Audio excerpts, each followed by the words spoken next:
I guess there are some, as you say, that are not known at all. And those are perhaps the most fascinating.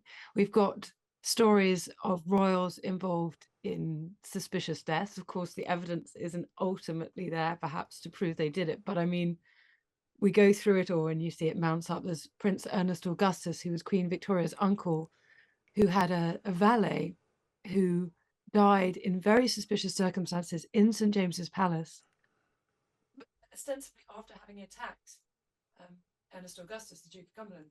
Or there's, I mean, Bertie, Edward VII is famous for all his love affairs, but some of the consequences of those are just horrific. There's a terrible case of Charles and Harriet Mordaunt and what happens to her when it goes to trial and the prince is actually taken to court.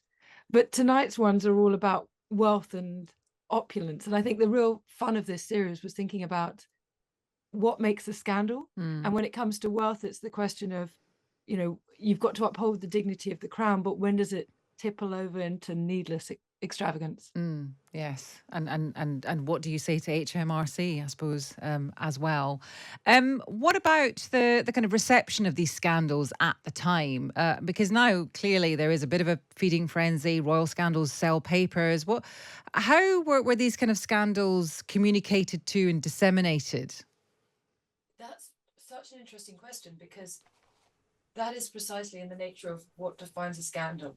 So it has to produce outrage and it has to produce gossip and rumour. But the question is among whom. So some of these are sort of start as court scandals, so people are talking at court. Some of them are after the age of print. Newspapers particularly make extraordinary pictures. I mean, if you get to the Georgian era, you might have seen some of these absolutely outrageous caricatures of kings and queens and princes that give you all the lurid detail. I mean, they make today's press look pretty tame, but then there's a question of whether it gets out further to the public, and that is happening even in Henry VIII's day. Or we go back tonight to Alice Paris, Edward III's mistress, and we've got monks and St Albans writing blatantly hostile accounts of her. So it's really interesting to see how the stories get out. It really is. There's some interference on your line, but we'll persevere because just for a moment, because it's so interesting. The way that scandals have been reported, reacted to, perceived over the years. Does any of that, I suppose maybe more so in terms of kind of not just the court but press as well? How much of what happened back then informs how those scandals are treated today? Interesting, because I think quite a lot of them have been forgotten, and yet at the same time we're dealing with the same things. I mean, maybe it's human nature that doesn't change, so there's always going to be sex and infidelity in scandalous marriages, although marriages are less scandalous now, but we still pay attention to that kind of prurient detail. But you know, when it comes to questions about money, we're just asking exactly the same questions they were asking at the end of the 18th century, and that's rather interesting, I think. And so I think that going back to look at these past cases does give us a new way of thinking about the present, even if it just puts it in some perspective, really. But I think that what we demand of royalty is different these days. And I think that's the thing that's changed, is that we feel that we can hold them increasingly to account, and we feel that they need to deliver more value for money, if I'm to be perfectly blunt about it. Well, fair enough. Just finally, I mean, there's many people who, who obviously people who don't who don't support the royal family, who are Republicans, and who say that the royal family are becoming less relevant.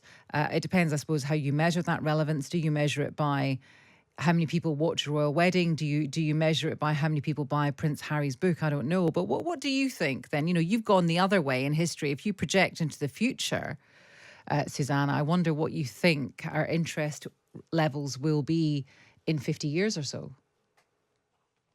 I think there are several different questions here, because one, it's about royalty as celebrity. And so I think we remain interested in celebrities, and as they become perhaps even more that we continue to be interested in them because it sells papers, it produces clickbait, you know, people. So there's a whole level of people who are interested in making us interested. Then there's a question about who else you put at the head of the society. And so, you know, if we look at America, we think perhaps that model isn't necessarily one we want to follow. You don't want necessarily a political figure at the top of society. So there's a question of who is the head of state. And there was a wonderful piece by Alex von Tunzelmann some months back where she said the problem is that the royalists have got the romantic story, and until the Republicans get a story about the head of state that is sufficiently inspiring and romantic to replace royalty, then they haven't really got everybody on their side. That's